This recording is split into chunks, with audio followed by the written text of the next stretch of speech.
Diferentes medios de comunicación han salido al frente a decir que se estaría ejecutando alguna suerte de Maidán en Ucrania, es decir, un golpe de estado a la administración de Volodymyr Zelensky. ¿De qué se trata esto y por qué algunos incluso empiezan a señalar a algunos aliados? Vamos a comentarlo.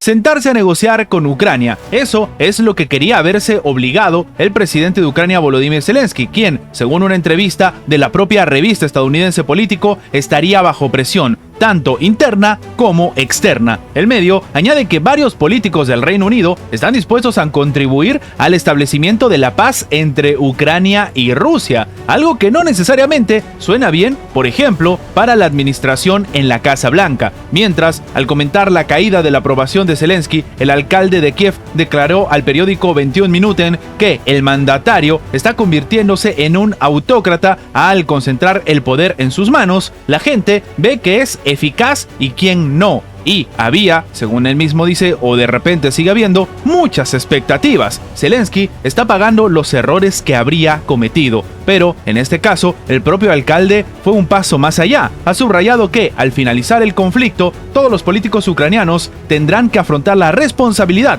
y responder por sus acciones, en una presunta alusión a Zelensky, entre otros de sus funcionarios. A su vez, en recientes declaraciones, el ex asesor de la presidencia de Ucrania, Oleksiy Arestovich, ha advertido que en el país podría estallar tranquilamente lo que él califica como un Maidán 3. Ojo, todas las fuentes que estamos comentando vienen a través del medio político, pero si se dan cuenta, absolutamente todas son ucranianas. Entonces, en este caso, el ex asesor ha dicho que él cree que Zelensky está comprendiendo que en estos días existe una frase célebre de Henry Kissinger, que lo peor no es ser enemigo de Estados Unidos, lo peor es ser amigo de Estados Unidos. Entonces, ahora verá cómo la estrategia norteamericana se ha basado en utilizar a Ucrania como un instrumento, como una masa de maniobra. Esto es lo que indica, de nuevo, el analista político Manuel Monedero, tomando en cuenta lo que está sucediendo y haciendo eco de lo que ha comentado el ex asesor de la presidencia de Ucrania.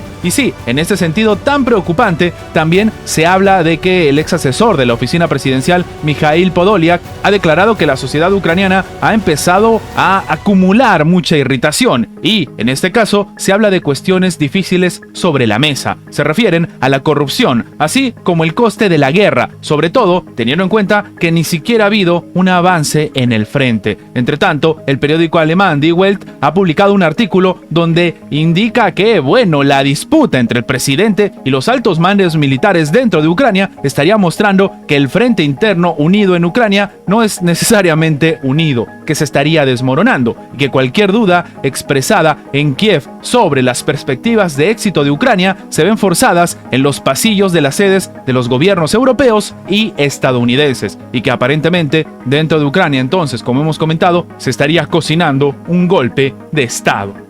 Rusia acaba de salir al frente a calificar como algo irreal la postura de Estados Unidos ante un eventual diálogo con Ucrania. Las aspiraciones entonces de Estados Unidos de que Rusia se vea obligada a sentarse a la mesa de negociaciones en las condiciones que termine, por ejemplo, imponiendo Ucrania, no son realistas. Esto ha afirmado el portavoz del Kremlin, Dmitry Peskov. Él mismo dice que es absolutamente imposible. A su vez, el politólogo ruso Igor Chutrov ha declarado que es un intento de pasar por real este tipo de ilusiones. El analista hizo referencia al contexto actual del conflicto, en el que el Senado no ha aprobado el apoyo solicitado por el líder de Estados Unidos, Joe Biden, para Ucrania. Y en este caso, las perspectivas de algunos de que básicamente ahora Rusia se va a sentar a negociar con Ucrania bajo las condiciones de Ucrania, sencillamente no tienen sentido. En un paso significativo hacia un diálogo abierto entre las alianzas que están emergiendo, la Unión Europea ha celebrado su primera conferencia, El Poder Emergente de los BRICS, implicaciones para la Unión Europea. Sí, este ha sido una de las situaciones, y de hecho el título de la propia reunión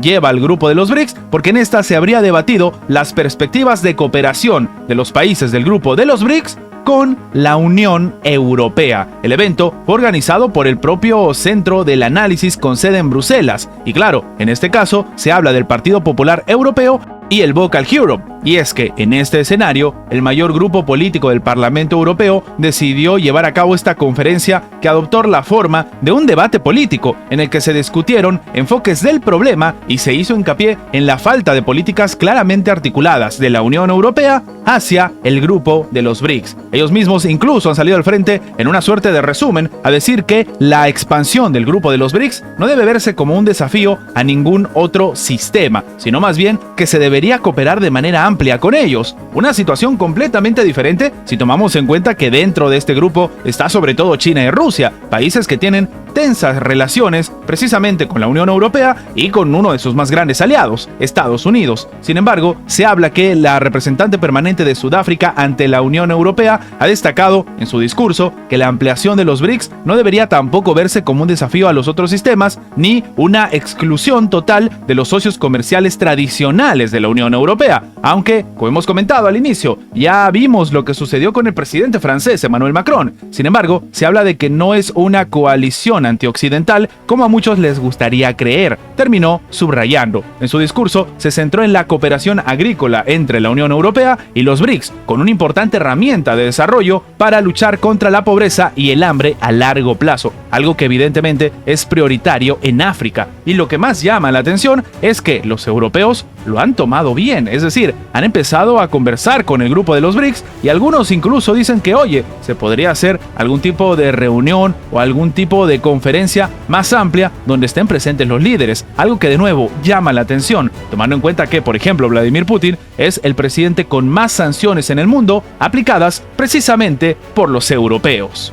Hablando del presidente ruso Vladimir Putin, él mismo acaba de afirmar que va a examinar de manera personal con los líderes de los Emiratos Árabes Unidos, Arabia Saudita e Irán el ingreso al grupo de los BRICS. Como sabemos, ya se hizo la invitación, pero faltan matizar algunas cosas, pues el presidente ruso Vladimir Putin lo va a ejecutar de manera personal. Sí, en ese sentido entonces se va a reunir con los líderes de estos tres países para que tranquilamente se puedan unir al grupo de los BRICS sin ningún inconveniente. El propio presidente ruso Vladimir Putin entonces va a visitar estos países para ejecutar pues de una vez su unión al grupo de los BRICS. Recordemos que Rusia en este año, a partir de este mes básicamente, tiene la presidencia del grupo de los BRICS, algo que también es bastante estratégico tomando en cuenta el escenario de la geopolítica actual. Y sí, entonces el presidente ruso ha confirmado que estos tres países van a formar parte del grupo de los BRICS porque aceptaron y recibieron la invitación y esto va a ser ejecutado a partir de 2024. Y como sabemos, el próximo año Rusia va a seguir presidiendo este bloque. Está previsto entonces que se negocie cómo la presidencia rusa puede garantizar una adhesión suave de estos tres países con todas las actividades de los BRICS. Terminó informando Rusia, lo cual demuestra